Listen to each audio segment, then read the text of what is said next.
समझाऊं, ना कभी दिल से तुझे भुलाता। आंसू से भर गया जाम रे, कैसे भुलाऊं तेरा नाम रे जाने मन।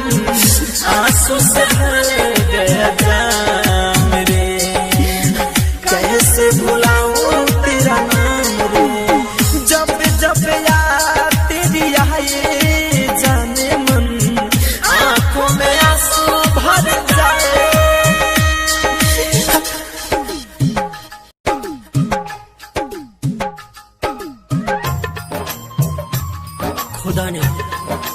खुदा ने हमसे एक खता करा दिया, खुदा ने हमसे एक खता करा दिया। मुझे सलीम को तुझे अनारकली बना दिया। कहा कि जाओ ए मेरे अजीजो, जन्नत में प्यार का गुलशन खिलाना। कम वक्त तेरे इश्क ने मुझे शमशान पहुंचा दिया।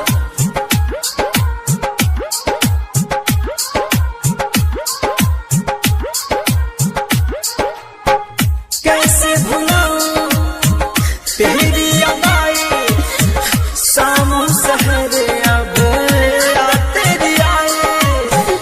अब ये तो मिलना हो गया बेगाना, मैंने कभी ना सोचा न जाना।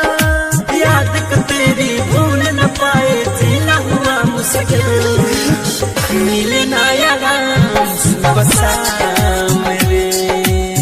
कैसे भुलाऊं तेरा नाम रे जान, आंसू से भर गया जाम रे। कैसे भुलाऊं तेरा नाम रे।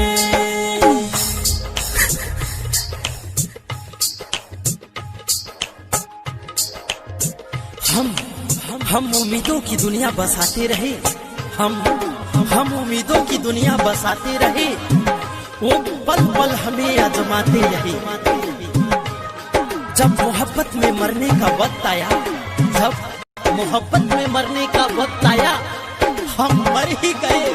वो मुस्कुराती रही, वो मुस्कुराती रही। हो तोड़ दी दिल को मेरे सनम ने, बहुत रुलाया अब तेरे गम ने। प्यार की ये मेरी ये है कहानी, हंसते ही आंखों में भर दिया पानी। लाइटर के मिट धन गए से हम छोड़ दिए कमरे। आंसू से भर गया जाम रे, कैसे भुलाऊं तेरा नाम रे जान। आंसू से भर गया जाम रे, कैसे भुलाऊं तेरा नाम रे। जब जब याद तेरी आए जाने जा, आंखों में आंसू भर जाए। कैसे बताऊं तुझे समझाऊं, ना कभी दिल से तुझे भुलाता। आंसू से भर गया जाम